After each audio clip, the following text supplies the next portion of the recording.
Hello दोस्तों, welcome back our YouTube channel ubiquitous study. कैसे हैं आप सभी लोग? उम्मीद करते हैं कि आप लोग अच्छे होंगे। तो दोस्तों, आज हम लोग यूपी कांस्टेबल का जनरल स्टडीज का प्रैक्टिस सेट 16वां करेंगे। इसके पहले हम लोगों ने 15 कर लिया है, तो यदि आप लोग उसको अभी तक नहीं किए हैं तो जरूर कर लीजिएगा, चूंकि ये हमारे एग्जाम के लिए बहुत ही इंपॉर्टेंट है। तो आइए हम लोग शुरू करते हैं। हमारा पहला क्वेश्चन है, सविनय अवज्ञा आंदोलन की शुरुआत के पहले वायसराय को गांधी जी का 11 सूत्रीय चेतावनी दिया गया। इन चेतावनियों के संदर्भ में क्या सही है? तो दोस्तों, जो 11 सूत्री मांगे की गई थी गांधी जी द्वारा, तो उसमें इनमें से कौन सा सही है? तो इसमें दोस्तों रुपया डॉलर विनिमय दर को कम करना, यानी कि इसकी कोई चर्चा नहीं की गई थी, तो ये गलत हो जाएगा। दूसरा है भू राजस्व में 50% की कमी करना, ये सही है। राजनैतिक कैदियों को रिहा करना, ये भी सही है। यानी कि दोस्तों दूसरा और तीसरा सही है, तो इस हिसाब से सही उत्तर हो जाएगा ऑप्शन ए। हमारा अगला क्वेश्चन है, कैलकुलेटर किस प्रकार की कंप्यूटर कार्य पद्धति पर कार्य करता है? तो दोस्तों इसका सही उत्तर हो जाएगा ऑप्शन सी, यह जो है डिजिटल कंप्यूटर पर कार्य करता है। और दोस्तों डिजिटल कंप्यूटर क्या होता है? तो जो डिजिटल कंप्यूटर होता है वह दोस्तों इलेक्ट्रॉनिक संकेत जो होते हैं उस पर काम करता है। और इसमें दोस्तों जो है डिजिटल कंप्यूटर दोस्तों बाइनरी नंबर आप लोगों ने सुना होगा, तो उस पर जो है ये डिजिटल कंप्यूटर कार्य करता है, तो इसको आप लोग याद रखिएगा। हमारा अगला क्वेश्चन है, वह ताप जिस पर कोई ठोस वस्तु अपनी ठोस अवस्था से द्रव अवस्था में परिवर्तित हो क्या कहलाता है? तो दोस्तों जब कोई ठोस अवस्था होती है, ठोस अवस्था जब वह जो है द्रव अवस्था में बदलता है या फिर तरल अवस्था में जिस तापमान पर बदलता है, वह जो है उस तापमान का जो है गलनांक होता है। यानी कि इसका जो सही उत्तर हो जाएगा ऑप्शन बी हो जाएगा, गलनांक। हमारा अगला क्वेश्चन है, भारत में नदी पर बना सबसे लंबा पुल कौन सा है? तो दोस्तों इसका जो सही उत्तर हो जाएगा ऑप्शन सी हो जाएगा, भूपेन हजारिका सेतु। यह दोस्तों अरुणाचल प्रदेश में एक जगह है जिसका नाम है ढोला। और दोस्तों असम की बात करें तो असम में एक गांव है जिसका नाम है सदिया। तो दोस्तों ढोला को सदिया से यह पुल जोड़ता है, इसलिए भूपेन हजारिका सेतु को ढोला सदिया के नाम से भी जाना जाता है, जो ब्रह्मपुत्र में बना है। लेकिन दोस्तों अगर हम बात करें 2017 की, तो ये दोस्तों 2017 में यह जो है पुल जो है चालू हुआ था। इसके पहले दोस्तों 2017 से पहले जो पुल था वह दोस्तों भारत का सबसे जो है लंबा पुल था, जो दोस्तों पटना को हाजीपुर से जोड़ता था। तो उसका क्या नाम था? तो उसका नाम था महात्मा गांधी सेतु, जो गंगा नदी पर बना था। तो दोस्तों अगर हम वर्तमान की बात करें तो वह पुल कौन सा हो गया है सबसे लंबा पुल? तो वह हो गया है भूपेन हजारिका सेतु या फिर ढोला सदिया सेतु। हमारा अगला क्वेश्चन है, किसी क्षेत्र की औसत जलवायु को जानने के लिए निम्न में से किसका योगदान नहीं होता है? तो दोस्तों किसी भी क्षेत्र की अगर जलवायु जानना हो तो वहाँ पर जो है वर्षा की ज़रूरत पड़ती है, वायु की गति कितनी है उसकी ज़रूरत पड़ती है, और दोस्तों आर्द्रता की ज़रूरत पड़ती है, यानी उस क्षेत्र में आर्द्रता कितनी है। लेकिन उस क्षेत्र में वृक्षों की संख्या कितनी है इसकी कोई आवश्यकता नहीं होती है। तो दोस्तों इस क्वेश्चन का आंसर ऑप्शन सी हो जाएगा, वृक्षों की संख्या। हमारा अगला क्वेश्चन है, उत्तर प्रदेश वन निगम कब स्थापित किया गया था? तो दोस्तों उत्तर प्रदेश वन निगम जो है वह स्थापित किया गया था 25 नवंबर 1974 को। और दोस्तों इसकी स्थापना जो है वह दोस्तों वनों के संरक्षण और उसके विकास के लिए की गई थी। हमारा अगला क्वेश्चन है, उत्तर प्रदेश राज्य का भारत में क्षेत्रफल की दृष्टि से कौन सा स्थान है? तो दोस्तों इसका सही उत्तर हो जाएगा ऑप्शन डी, चौथा स्थान है। और अगर हम पहले की बात करें, पहले स्थान पर दोस्तों राजस्थान है। कौन सा है? राजस्थान है। और दोस्तों दूसरे स्थान पर मध्य प्रदेश है। क्या है? मध्य प्रदेश है। और दोस्तों अगर हम तीसरे स्थान की बात करें तो तीसरे स्थान पर दोस्तों महाराष्ट्र है। क्या है? महाराष्ट्र है। और दोस्तों चौथे स्थान पर यूपी है। इस हिसाब से दोस्तों ये जो है क्षेत्रफल की दृष्टि से ये हो गया। और अगर हम जनसंख्या की दृष्टि से बात करें तो पहले स्थान पर दोस्तों यूपी है। पहले स्थान पर यूपी है। और दूसरे स्थान पर दोस्तों महाराष्ट्र है। दूसरे स्थान पर महाराष्ट्र है। और तीसरे स्थान पर दोस्तों बिहार है। और चौथे स्थान पर पश्चिम बंगाल है।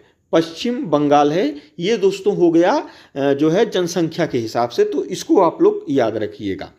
हमारा अगला क्वेश्चन है, निम्न में से किस व्यक्ति को सर्वप्रथम भारत रत्न पुरस्कार दिया गया था? तो दोस्तों इसका जो सही उत्तर हो जाएगा ऑप्शन बी हो जाएगा, सी राजगोपालाचारी को दोस्तों दिया गया था 1954 ईस्वी में। और दोस्तों 1954 ईस्वी में ही दो लोगों को और दिया गया था। एक थे दोस्तों एस राधा कृष्णन। और दोस्तों जो तीसरे थे वे थे दोस्तों सीवी रमन। तो इन तीनों लोग को 1954 में दोस्तों सबसे पहली बार भारत रत्न से सम्मानित किया गया था।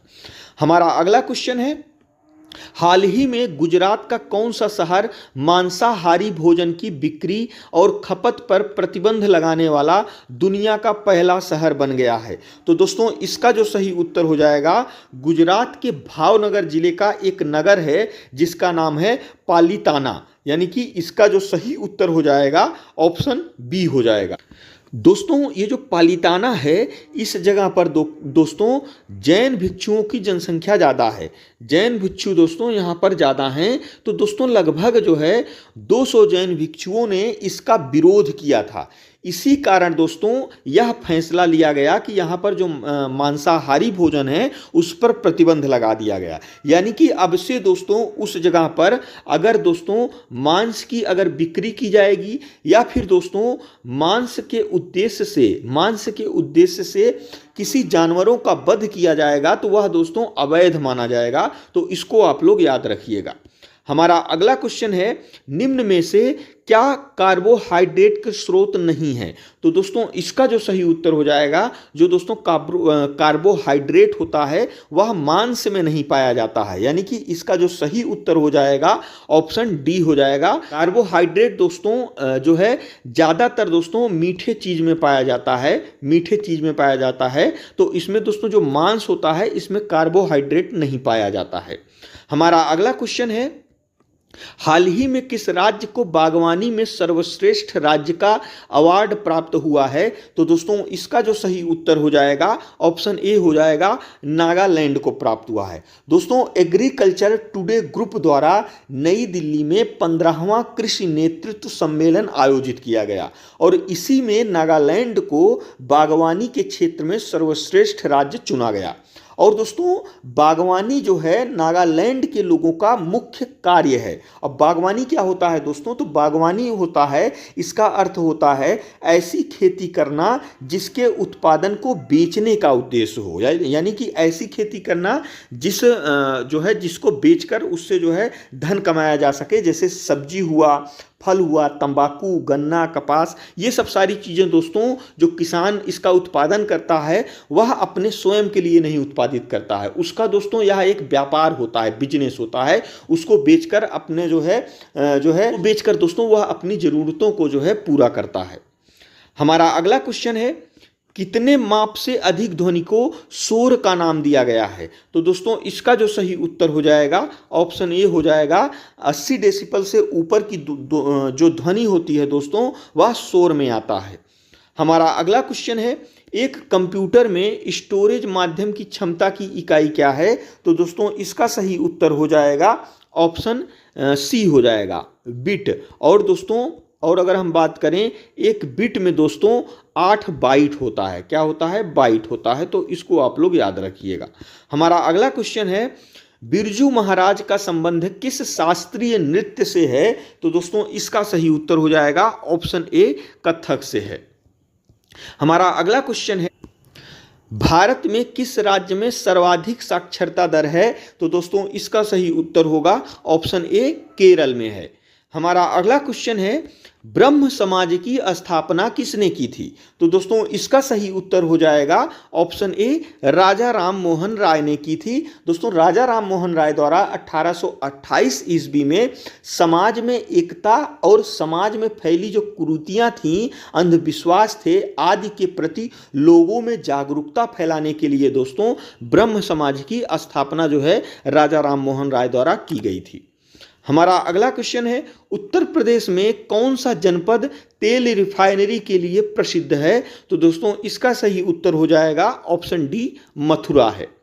हमारा अगला क्वेश्चन है, मुद्रा का तात्पर्य क्या होता है? तो दोस्तों मुद्रा का तात्पर्य क्या होता है? तो इसका मतलब होता है ऑप्शन जो है इसका सही उत्तर ऑप्शन ए हो जाएगा, मूल्य का मापन होता है। दोस्तों जो वस्तुओं का आदान प्रदान होता है वह दोस्तों मूल्य यानी कि पैसों के द्वारा ही किया जाता है। तो यह दोस्तों मूल्य का मापन करता है। इससे यह प्रतीत होता है कि इसका जो है कितना मूल्य हो सकता है, किसी भी चीज का कितना मूल्य हो सकता है। तो मुद्रा दोस्तों एक जो है इकाई है मूल्य का।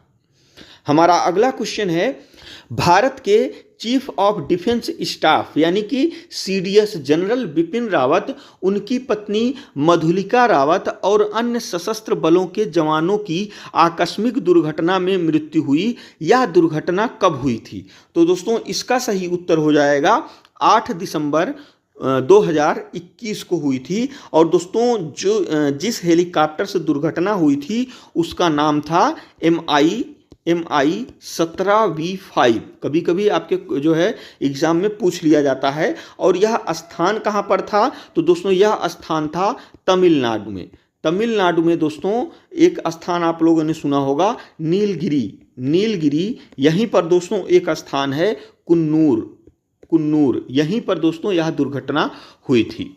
हमारा अगला क्वेश्चन है, किस मुगल शासक के आदेश पर सिखों के 5वें गुरु अर्जुन देव जी को मार दिया गया था? तो दोस्तों इसका सही उत्तर हो जाएगा ऑप्शन डी, जहांगीर के जो है आदेश से मारा गया था। दोस्तों जहांगीर का एक पुत्र था जिसका नाम था शहजादा खुसरो। शहजादा खुसरो ने अपने पिता यानी कि जहांगीर के खिलाफ विद्रोह कर दिया था। इसीलिए दोस्तों विद्रोह करने की वजह से अर्जुन देव ने उसकी सहायता की थी, यानी इसके जो है जहांगीर के पुत्र की जो है सहायता की थी। इसीलिए जो है जहांगीर ने इनको जो है मरवा दिया था। हमारा अगला क्वेश्चन है, भारत में राष्ट्रीय खेल दिवस कब मनाया जाता है? तो दोस्तों इसका सही उत्तर हो जाएगा ऑप्शन ए, प्रत्येक 29 अगस्त को मनाया जाता है, यानी कि ऑप्शन ए इसका सही हो जाएगा। हमारा अगला क्वेश्चन है, सर्वाधिक प्राचीन पुराण कौन सा है? तो दोस्तों इसका सही उत्तर हो जाएगा ऑप्शन ए, मत्स्य पुराण है। हमारा अगला क्वेश्चन है, सारे जहां से अच्छा हिंदुस्तान हमारा के रचयिता कौन थे? तो दोस्तों इसका सही उत्तर हो जाएगा ऑप्शन बी, मोहम्मद इकबाल थे। अगला क्वेश्चन है, निम्नलिखित में से कौन सा युग्म सही नहीं है, यानी कि इसमें से कौन सा युग्म गलत है? तो दोस्तों इसका जो सही उत्तर हो जाएगा, ये दोस्तों बड़ा इमामबाड़ा जो है लखनऊ में है, सही है। निषाद बाग जम्मू कश्मीर में है, ये भी सही है। फिरोज शाह कोटला कहाँ पर है? दिल्ली में है, ये भी सही है। लेकिन दोस्तों जो हुमायूं का मकबरा है वह जो है इलाहाबाद में नहीं है। यह कहाँ पर है? तो दोस्तों यह जो है दिल्ली में है, ठीक है। और दोस्तों कभी कभी पूछ लिया जाता है, हुमायूं का जो मकबरा है वह दोस्तों दिल्ली में है। और इसके जो वास्तुकार थे, यानी कि कौन इसको बनाया था, तो उसका नाम था मिर्जा ग्यास। क्या नाम था? मिर्जा ग्यास। हमारा अगला क्वेश्चन है, अंतर्राष्ट्रीय महिला दिवस कब मनाया जाता है? तो दोस्तों इसका सही उत्तर होगा ऑप्शन डी, 8 मार्च को मनाया जाता है। हमारा अगला क्वेश्चन है, भारत में किसी राज्य की प्रथम महिला मुख्यमंत्री कौन बनी? तो दोस्तों इसका सही उत्तर हो जाएगा ऑप्शन बी, श्रीमती सुचेता कृपलानी बनी थी। और ये कहाँ की मुख्यमंत्री बनी थी? तो ये दोस्तों उत्तर प्रदेश की बनी थी। और कब बनी थी? तो 1963 से 67 के बीच में जो है मुख्यमंत्री के पद पर रही थी। हमारा अगला क्वेश्चन है, चंद्रप्रभा मृगवन भारत के किस राज्य में स्थित है? तो दोस्तों इसका सही उत्तर होगा ऑप्शन ए, उत्तर प्रदेश में स्थित है। अर्जुन पुरस्कार किस क्षेत्र से संबंधित है? तो दोस्तों इसका सही उत्तर होगा खेलकूद से, यानी कि इसका सही उत्तर ऑप्शन डी हो जाएगा। भारत में भारत कोकिला के नाम से किसे जाना जाता है? तो दोस्तों इसका जो सही उत्तर हो जाएगा ऑप्शन सी हो जाएगा, सरोजिनी नायडू को जाना जाता है। और दोस्तों अगर हम बात करें कि भारतीय राष्ट्रीय कांग्रेस की प्रथम महिला अध्यक्ष कौन थी, तो वो भी दोस्तों यही थी, सरोजिनी नायडू। और दोस्तों इन्हीं से संबंधित एक क्वेश्चन और बनता है कि भारत के किसी राज्य की प्रथम महिला राज्यपाल कौन थी? तो दोस्तों सरोजिनी नायडू ही थी, और ये दोस्तों यूपी की थी, यानी कि यूपी के जो है राज्यपाल थी। हमारा अगला क्वेश्चन है, भारत के प्रथम उपराष्ट्रपति कौन थे? तो दोस्तों इसका सही उत्तर होगा option A, doctor Sarvepalli Radhakrishnan. हमारा अगला क्वेश्चन है, भारत के राष्ट्रपति अपना त्यागपत्र किसको संबोधित करते हैं? यानी कि दोस्तों जब राष्ट्रपति को त्यागपत्र देना होता है तो वह किसको देंगे? तो दोस्तों वह देंगे जो है उपराष्ट्रपति को, यानी कि ऑप्शन ए इसका जो है सही हो जाएगा।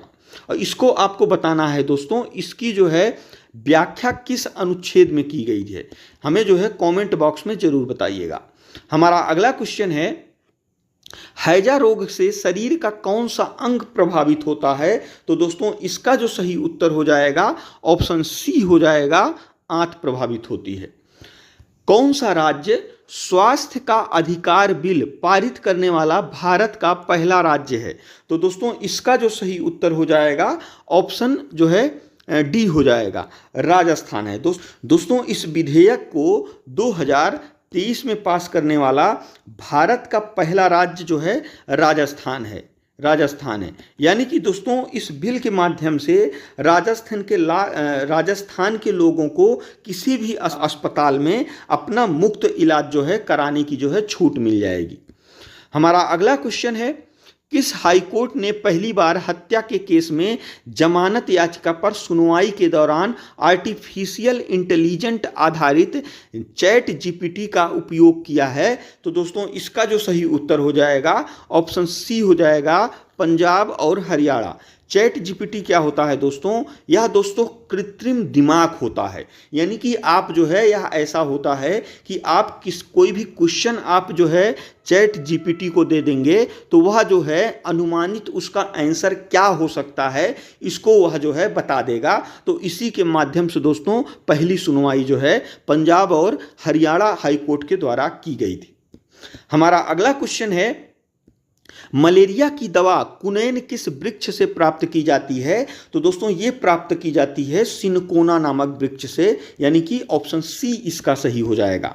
अगला क्वेश्चन है, भारत का सिलिकॉन वैली कहाँ स्थित है? तो दोस्तों भारत का जो सिलिकॉन वैली है वह बेंगलुरु में स्थित है। और दोस्तों यह सिलिकॉन वैली क्या है? तो दोस्तों यह जो है अमेरिका में एक जगह है कैलिफोर्निया में दोस्तों एक क्षेत्र है, एक जो है क्षेत्र है, वहाँ पर दोस्तों क्या होता है,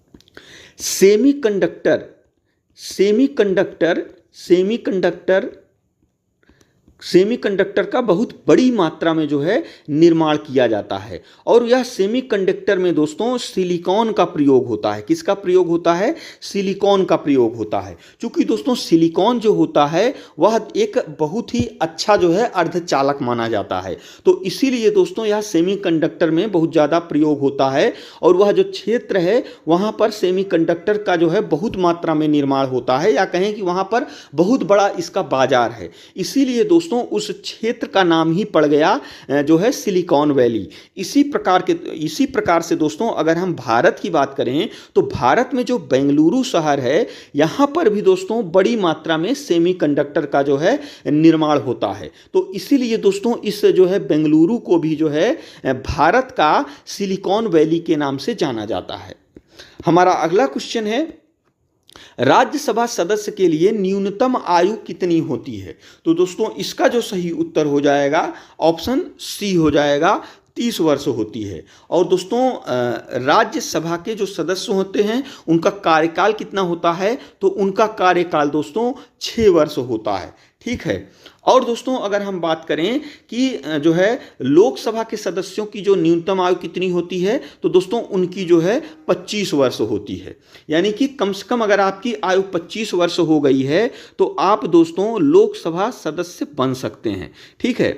हमारा अगला क्वेश्चन है, गोबर गैस में मुख्यतः कौन सी गैस होती है? तो दोस्तों इसका सही उत्तर हो जाएगा ऑप्शन ए, मीथेन होती है। तो दोस्तों ये हमारा आज का 38 महत्वपूर्ण जो है सामान्य अध्ययन का क्वेश्चन था। इसको आप लोग जरूर से जरूर कर लीजिएगा। और इसमें से दोस्तों अगर आपका 20 क्वेश्चन सही होता है तो इसका मतलब दोस्तों आपका जो जीएस है कांस्टेबल के लिए एकदम से तैयार है। इसको आप लोग कोशिश करिए 20 से 25 लाने के लिए। अगर आपका 25 तक आ जाता है तो इसका मतलब आपका जो है जीएस में कोई भी प्रॉब्लम नहीं होगी। और दोस्तों आज का जो क्वेश्चन है वह है, कोबोल भाषा का प्रयोग किया जाता है में से कौन सा ऑप्शन सही है? हमें कमेंट बॉक्स में जरूर बताइएगा। और दोस्तों यदि वीडियो अच्छा लगा हो तो हमारे चैनल को जरूर सब्सक्राइब करिएगा। और दोस्तों वीडियो देखने के लिए आपका बहुत बहुत धन्यवाद।